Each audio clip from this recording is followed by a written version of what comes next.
Time travel आखिरकार successful हो चुका है और टाइम ट्रेवल कर भी लिया गया है। लेकिन क्या टाइम ट्रेवल मशीन इस दुनिया में अभी भी मौजूद है जिससे टाइम ट्रेवल किया गया था या नहीं, या फिर कोई ऐसी मशीन इस दुनिया में एग्जिस्ट भी करती है या नहीं, वो भी आपको बताते हैं। लेकिन इसके ऊपर बहुत से लोगों ने रिपोर्ट्स बनाई, बहुत से लोगों ने इसके ऊपर लिखा है कि टाइम ट्रेवल कैसे किया जाता है और इसके लिए आपको किस चीज़ की जरूरत पड़ती है। लेकिन शायद बहुत से लोगों ने एक चीज मिस कर दिया, इसके ऊपर ध्यान ही नहीं दिया कि पहले से ही टाइम ट्रेवल हो चुका है। आज से कई सौ साल पहले ही टाइम ट्रेवल हो चुका था। इस चीज के ऊपर किसी ने रिसर्च ही नहीं की। लेकिन आप लोग ये भी सोच सकते हैं कि अगर कई सौ साल पहले की ये बात है तो फिर इस टाइम ट्रेवल के बारे में आपके पास कोई प्रूफ नहीं होगा। तो मेरे पास एक बहुत ही सॉलिड प्रूफ भी है, वो भी मैं आपके सामने रखूंगा। बहुत सी मूवीज के अंदर हमने देखा है कि टाइम ट्रेवल किया जाता है, कभी किसी तरीके से तो कभी किसी तरीके से। आज के दौर में टाइम ट्रेवल कैसे किया जा सकता है और इसके पीछे की रियलिटी क्या है, आइए जानने की कोशिश करते हैं। What is time? Time is like a river. Space and time is a fabric. We can bend the fabric of space and time. Time is defined to make motion look simple. Understanding time is essential to understanding relativity. And there certainly are things that we don't understand about the universe. Ali info world की आज की video में खुशामदीद। मार्च 2003 में FBI ने एक 44 साल आदमी Andrew कार्लिसन को अरेस्ट किया और इसके अरेस्ट होने के पीछे की वजह थी इसका लकी होना, क्योंकि स्टॉक मार्केट में आज की तारीख से पहले किसी ने इतनी जल्दी और इतना ज्यादा पैसा नहीं कमाया। इस कार्लिसन ने सिर्फ 15 दिन के अंदर $800 इन्वेस्ट किए और ये बन चुके थे अब $350 मिलियन। और इस पर FBI को शक हुआ कि ये कोई इनसाइड ट्रेडर है जिसने कोई स्कैम किया है जिस वजह से इसके पास इतना ज्यादा पैसा आ चुका है। लेकिन जब इससे इन्वेस्टिगेशन की गई तो इसने बताया कि मैं एक टाइम ट्रैवलर हूँ, मैं 250 साल फ्यूचर से आया हूँ, मतलब 250 साल आगे क्या होने वाला है वो मैं जानता हूँ। इसलिए मुझे पता था कि कौन सा स्टॉक ऊपर जाएगा और कौन सा स्टॉक नीचे आएगा। तो मैंने ये सोच समझ कर ही इसके ऊपर पैसा लगाया था और इसका रिजल्ट जो वो आपके सामने मौजूद है। और FBI ने तब ही ये सोच लिया कि ये शख्स झूठ बोल रहा है और उन्होंने ये भी सोचा कि इस चीज को हम प्रूफ करके ही छोड़ेंगे कि ये शख्स जो है वो गलत बोल रहा है। और इसके बारे में जब रिसर्च की गई तो रिसर्च करने पर पता चला कि 2002 से पहले का कार्लसन का कोई रिकॉर्ड ही नहीं था। लेकिन चौंका देने की बात यह है कि 3 अप्रैल साल 2003 को अपने केस की हेयरिंग के लिए कोर्ट में जाना था कार्लसन को, लेकिन वो वहां पे पहुंचा ही नहीं और वहां से हमेशा हमेशा के लिए गायब हो गया और दोबारा कभी भी किसी के सामने नहीं आया, किसी को भी नहीं दिखा। और ये एक सिर्फ और सिर्फ मन गढ़ंत कहानी थी जिसकी रियलिटी के साथ जिसका कोई दूर दूर तक कोई वास्ता नहीं। ये हिस्टोरिकल अखबार में वीकली वर्ल्ड न्यूज के नाम से लिखी गई और इसके बाद याहू न्यूज ने भी इसे प्रिंट किया और इसके बाद और भी बहुत सी ऑर्गेनाइजेशंस ने जो है वो इसके ऊपर रिएक्ट किया, इसके ऊपर रिपोर्ट्स तैयार की और ऐसा लगने लग गया कि शायद ये कोई ओरिजिनल फैक्ट है। ये एक झूठी स्टोरी थी और लोगों ने तो इसे सच भी मान लिया। लेकिन अगर आइंदा ऐसी स्टोरी आपके सामने आती है तो आप इसके ऊपर बिल्कुल भी यकीन मत कीजिएगा और वीडियो को पूरा देखिएगा। आपको टाइम ट्रैवलिंग की एक एक चीज समझ में आ जाएगी और आपके साथ कोई दोबारा इस तरह का स्कैम नहीं कर पाएगा, कोई भी धोखा नहीं कर पाएगा। अब हम आपको साइंटिफिकली समझाते हैं कि टाइम ट्रैवल कैसे किया जाएगा।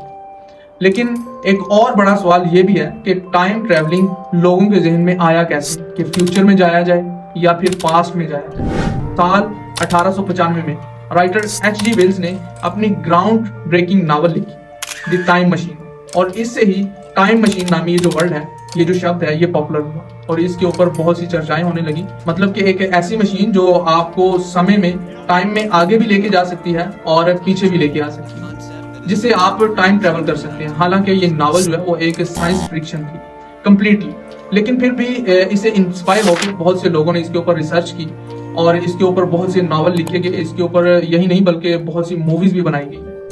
टाइम ट्रैवल बेसिकली 5 तरीकों से किया जा सकता है, मतलब 5 अलग अलग तरीके हैं जिनसे आप टाइम ट्रैवल कर सकते हैं। Number 1, one way travel to the future, मतलब कि फ्यूचर में आप टाइम ट्रैवल कर रहे हैं तो वहां से आप वापस नहीं आ सकते। नंबर 2, इंस्टेंटेनियस टाइम जंपिंग, मतलब कोई भी एक बंदा जो है वो एक टाइम पॉइंट से जंप करके किसी भी दूसरे टाइम पॉइंट पे जा सकता है इंस्टेंटली किसी भी टाइम मशीन का इस्तेमाल करके। नंबर 3, टाइम ट्रेवलर स्टिल खड़ा है और टाइम जो है वो इसके पास, इसके इर्द गिर्द जो है वो बड़ी तेजी से या बड़ी स्लोली जो है वो घूम रहा है। इसका इस शख्स के ऊपर कोई भी असर नहीं हो रहा।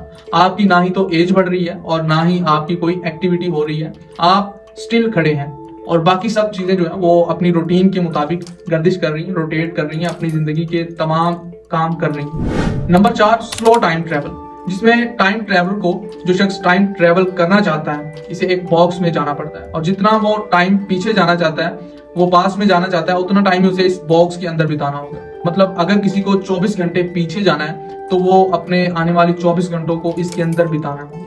तो फिर वो जो है वो अपने 24 घंटे का एक प्रोसेस कंप्लीट होगा और वो जो है वो 24 घंटे पीछे जा सकता है। नंबर 5, लाइट स्पीड पर चल के जो है वो टाइम ट्रेवल करना। जैसे कि हम अपने सुपरमैन जो भैया है 1979 की जो सुपरमैन मूवी है, इसके अंदर जो वो अर्थ के इर्द गिर्द, जमीन के इर्द गिर्द जो है वो लाइट की स्पीड से ज्यादा तेज उड़ के वो टाइम में पीछे चला जाता है। लेकिन अभी तक तो आप ये सारी चीजें जो है वो मन गढ़ंत समझ रहे होंगे, मतलब कि आपको इसका रियलिटी के साथ कोई भी जोड़ नहीं लग रहा होगा। ये रियलिटी से आपको ऐसा लग रहा होगा कि बहुत दूर दूर तक इसका कोई ताल्लुक ही नहीं।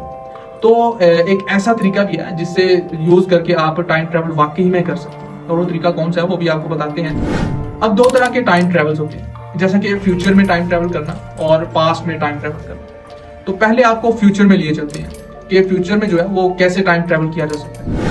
आइंस्टाइन की एक थ्योरी स्पेशल रिलेटिविटी से पहले टाइम ट्रेवल का वजूद ही नहीं था। इससे पहले टाइम को कांस्टेंट माना जाता था। टाइम डायलेशन का कॉन्सेप्ट आइंस्टाइन ने इंट्रोड्यूस करवाया था और इससे पहले यह समझा जाता था कि टाइम एक ऐसी चीज है जिसमें कोई रद्दो बदल नहीं किया जा सकता, इसमें कोई भी चेंज नहीं किया जा सकता, ना ही इसमें आगे जाया जा सकता है और ना ही पीछे जाया जा सकता है। चाहे आप पानी में हो, धरती पे हो, हवा में हो, चाहे मरीख पे हो या ब्लैक होल में ही क्यों ना हो। और इसकी मिसाल मिलती है न्यूटन से। इन्होंने कहा था कि टाइम इज कांस्टेंट थिंग, मतलब कि आप जो है वो किसी भी स्पीड से सफर कर रहे हैं, ट्रैवल कर रहे हैं, टाइम अपनी ही स्पीड से चलता है। इसका कभी भी चेंजिंग इसमें जो है वो नहीं की जा सकती। लेकिन अल्बर्ट आइंस्टाइन ने कहा, नहीं न्यूटन भैया, आप यहाँ पे गलत हो, टाइम कांस्टेंट नहीं होता।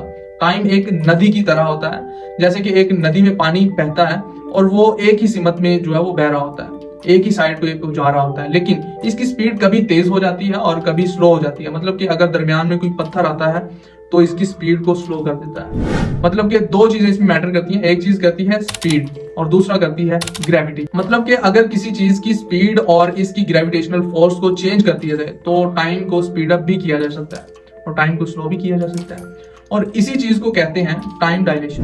मैं आपको एक सिंपली एक एग्जांपल से समझा देता हूं कि अगर आपके पास 2 घड़ियां हैं, 2 क्लॉक्स हैं, एक जो घड़ी है वो जमीन पे मैं रख देता हूं और दूसरी जो घड़ी है, जो क्लॉक है, वो आपके साथ एरोप्लेन में मैं भेज देता हूँ। और जो एरोप्लेन है वो पूरी धरती का, पूरी दुनिया का वो अब एक चक्कर लगाता है और वापस मेरे पास आ जाता है। और अब अगर हम इन दोनों घड़ियों को कंपेयर करेंगे तो पहले जो इन दोनों घड़ियों का टाइम जो आपस में मैच कर रहा था, एक ही टाइम था, लेकिन अब एक जैसा नहीं रहेगा। और जो एरोप्लेन में अपने साथ आप घड़ी को लेके गए थे, इसका टाइम कुछ नैनो सेकंड जो है वो पीछे चला जाएगा। दोनों घड़ियां सेम टाइम नहीं दिखाएंगी क्योंकि एक घड़ी ने ज्यादा स्पीड से ट्रेवल किया है। तो इसमें काइनेटिक टाइम डायलेशन हुआ और ये कहानी नहीं बल्कि एक एक्सपेरिमेंट 1971 में भी किया गया था। इसमें एटॉमिक क्लॉक्स का इस्तेमाल किया गया था इसको टाइम को मेजर करने के लिए, और जब इन दोनों टाइम को मेजर किया गया तो एक्चुअली इसका टाइम जो है वो घड़ी जो आपके पास थी उसका टाइम जो एरोप्लेन वाली घड़ी थी उससे आगे था और एरोप्लेन वाली घड़ी का पीछे टाइम था। और इसे नाम दिया गया था हफल कटिंग एक्सपेरिमेंट, जिसने अल्बर्ट आइंस्टाइन की थ्योरी ऑफ डायलेशन को प्रूव किया था कि ये सही है। और इसका मतलब ये नहीं कि टाइम एक्चुअली स्लो हो रहा है जो प्लेन पर घड़ी मौजूद थी इसके लिए, बल्कि इसके पीछे का साइंस ये है कि टाइम एक रिलेटिव चीज है। हम जमीन पर बैठकर, धरती पर बैठकर अगर इस टाइम को एब्जॉर्ब कर रहे हैं तो हमारे रिलेशन में टाइम स्लो हो रहा है। और अगर हम साइंटिफिकली देखें कि एक ऐसा रॉकेट जो लाइट की स्पीड से ज्यादा तेज उड़ सकता है और इसके अंदर अगर आप 10 साल तक बैठे रहें और इसके अंदर ट्रेवल करते हैं तो जब आप धरती पर वापस लौटेंगे जो टाइम आप तब देखेंगे वो 9000 साल बाद का टाइम होगा। तो यही चीज साबित होती है कि आज के दौर में आप टाइम ट्रेवल बेसिकली कर सकते हैं, लेकिन इसके लिए कोई ऐसी चीज होनी चाहिए जो लाइट से ज्यादा स्पीड से ट्रेवल कर सकती हो।